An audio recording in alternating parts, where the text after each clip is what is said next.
ये कहानी मेरी है। मैं अपनी मूवी की स्टोरी ढूँढता हूँ। मुझे आज कुछ अच्छा नहीं लग रहा है। जब भी मुझे कुछ अच्छा नहीं लगता है, मेरे साथ कुछ ना कुछ बुरा होता है। जैसे मैंने कहा, मेरे साथ कुछ ना कुछ बुरा होता है। आह! मुझे लग गया। मैंने कहा था, मेरे साथ कुछ ना कुछ बुरा होता है। मैं चिल करने रेस्टोरेंट चले गया और वहाँ थोड़ी देर बैठा रहा। न जाने मुझे कुछ अच्छा नहीं लग रहा था। मुझे कहानी समझ नहीं आ रही थी। मैंने वहाँ एक बुक देखी। मैंने बुक को खोला, उसमें देखा एक औरत जो एक मॉडल है, बहुत बदसूरत है। उसकी फ़ोटो देख के मेरे रोंगटे खड़े हो गए।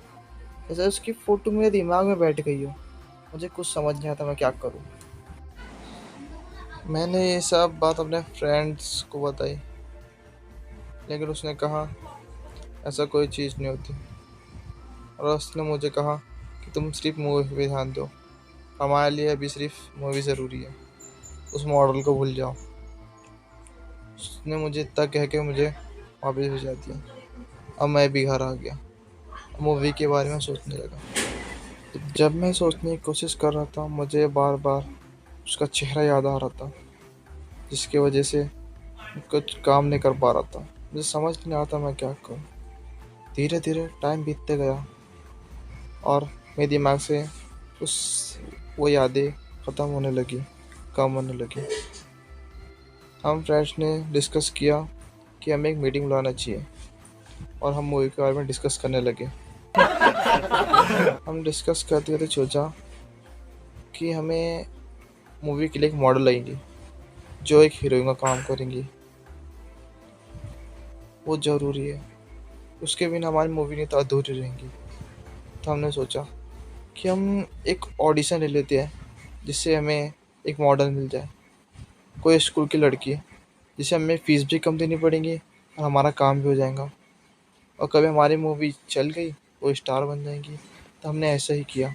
तो हमें 3 रिक्वेस्ट आई। हमने पहली देखा, लेकिन वो इतना ख़ास नहीं थी, तो हमने उसे रहने दिया। लेकिन जो सेकंड वाली थी, वो बहुत खूबसूरत थी और हाई स्कूल में पढ़ रही थी। तो हमने सोचा ठीक है, तो हमें तो हमने उसे हायर कर लिया। लेकिन फिर भी हमारे पास एक चिट्ठी बची थी। जब हमने उसे खोल के देखा, उसमें वही मॉडल थी जो उस बुक में थी, जिसे देख के मेरे तो रोंगटे खड़े हो गए थे। मैंने कहा ये तो वही मॉडल है जो मैंने उस तुम्हारे को बता रहा था। उसने कहा हाँ, ये तो बहुत डरावनी है। मैंने कहा कि इस मॉडल को हायर मत करना, चाहे कुछ भी हो जाए। लेकिन उसने नहीं माना। वो कहने लगा कि हमें एक बार ट्राई करना चाहिए। उसने मेरी बात नहीं मानी और उस मॉडल को भी रिक्वेस्ट भेज दी। लेकिन मैं उसे कभी देखना भी नहीं चाहता था। जब जब हमने उन्हें बुलाया कि आप हमारे साथ काम करोगे, जो फर्स्ट वाली थी वो बहुत खूबसूरत थी, तो हमने उसे मूवी के लिए रख लिया। उसकी फ़ीस भी कम थी। लेकिन जो सेकंड वाली थी, जब वो हमारे पास आई, मैंने देखा वो बहुत लंबी थी। उसका चेहरा कुछ अजीब सा था, जिसे देख के कोई भी डर जाता। मेरे फ्रेंड ने उसे बैठने के लिए कहा और उससे कुछ बात की। वो कहने लगा कि मैं तो तुम्हारा फ्रेंड हूँ। मैंने कहा तुम ये सब क्या बोल रहे हो। मैंने उसके चेहरे तब देखा, लेकिन वो मुझे देख के मुस्कुरा रही थी। मुझे उसकी हंसी देख के कुछ अजीब सा फील हुआ। मैंने फ्रेंड्स बताया वो थोड़ी अजीब सी है, उसे ना लो तो बेहतर है। लेकिन उसने कहा अरे यार चिल करे यार, थोड़ी देर की तो बात है, हमें बस मूवी शूट करना है और वापस आना है। मैंने कहा कि मुझे उसके साथ नहीं करना है, तुम उससे लोगे तो मैं नहीं आऊँगा। लेकिन उसने कहा कि ये थोड़ी देर की बात है, तो मैंने मान लिया। फिर हम अगले दिन उस लोकेशन पे जाने लगे जहाँ हमें मूवी शूट करनी थी, और वो भी हमारे साथ थी। मैंने कहा, हम कब तक वहाँ पहुँचेंगे? उसने कहा कि हम जल्दी पहुँच जाएंगे। वहाँ जाके फिर तुम ठंडी हवा ले लेना। वो जगह एक माउंटेन के बीच में है, जहाँ ताज़ी ताज़ी हवा चलती है। मुझे अजीब सा फील हो रहा था। वो लोग मेरा मजाक उड़ाने लगे। इसे तो बहुत जल्दी पड़ी वहाँ जाने की। इस बात पर सब हंसने लगे। वो भी हंसने लगी। मैं उसकी तरफ देख ही जा रहा था। जब उसने निकली, उसके दांत इंसानों से बहुत अलग थे, जैसे एक चुड़ैल के होते हैं। मैंने कहा, तुमने देखा? उसके दांत कुछ अजीब से है। वो हमसे बहुत अलग है। मुझे लगता है वो इंसान ही नहीं है। फिर सब लोग जगह देखने लगे कि मूवी की शूटिंग के लिए कौन सी जगह बेस्ट है। तब हमें वो जगह मिल गई। और फिर मेरा फ्रेंड सबको डायलॉग सुनाने लगा। अब मैं भी डायलॉग पढ़ रहा था, लेकिन वो मुझे बार बार देखे जा रही थी और देखते देखते मुस्कुरा भी रही थी।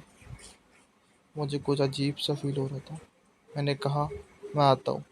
मैं वहाँ से उठ के जाने लगा। उसने मुझे पूछा, कहाँ जा रहे हो? मैंने कहा, बस मुंह धोने जा रहा हूँ, वापस आ जाऊँगा। मैं जाने लगा। मैं धीरे धीरे आगे बढ़ने लगा। मुझे लगा मेरे पीछे कोई है, तो मैंने पीछे पलट के देखा। तो वो मेरे पीछे थी, मुझे देख रही थी। मैं डर के मारे भागने लगा। वो भी मैं भी पीछे पलट के देखा। वो भी मेरे पीछे भागते हुए आ रही थी। मेरी जान से मानो जैसे जान निकल गई हो। मैं भागते भागते जाके छुप गया और वहां जाके पेड़ के पीछे खड़ा हो गया। जब मैं वापस पहुंचा तो उन्होंने मुझसे पूछा, तुम 1 घंटे से कहाँ गायब थे? मुझे तो जाने में सिर्फ 1 ही मिनट हुआ, लेकिन उनकी बातें सुन के मुझे ऐसा लग रहा था कि जैसे मुझे 1 घंटा हो गया था। लेकिन मुझे जाए हुए सिर्फ 1 मिनट हुए थे। तो उन्होंने मुझसे पूछा, वो लेडी कहाँ है? वो लेडी भी 1 घंटे से गायब है। मैंने कहा, मैं नहीं जानता उसके बारे में। हमें पास अभी भी टाइम है, हमें चलना चाहिए। उन्होंने कहा, नहीं, हम मूवी शूट करने आए हैं, शूट करके जाएंगे। वो भी उस टाइम आके खड़े हो गए थे। फिर हम मूवी के सीन शूट करने लग गए। फिर थोड़ी देर बाद एक सीन शूट होने के बाद फिर वो उठ खड़ी हुई, कहने लगी, मेरा टाइम कब आएगा? उसकी आवाज़ सुन के सब डर गए। उसकी आंखें सामने वाले को डराने के लिए काफ़ी थी। हमने कहा, बस इस शूट के बाद तुम्हारा शूट है। फिर हमने थोड़ी देर की ब्रेक ले ली। हम डिस्कस करने लगे कि वो बहुत अजीब है, हमें जल्द से जल्द उसे उसका सीन शूट करके यहाँ से निकलना चाहिए। हम कहेंगे तुम्हारा काम हो गया और अगले दिन आके फिर मूवी शूट कर लेंगे। लेकिन उतने में हमारा फ्रेंड भागते हुए आया। वो बहुत थका हुआ था, वो काँप रहा था। उसकी सांसें बहुत तेज चल रही थी। उसने मुझसे कहा, वो लड़की जिसे हम लेके आए थे वो मर चुकी है। उसे वो डरावनी औरत खा रही है। हम सबको यकीन नहीं हुआ, लेकिन मैं समझ गया था यहाँ कुछ ना कुछ तो बुरा है।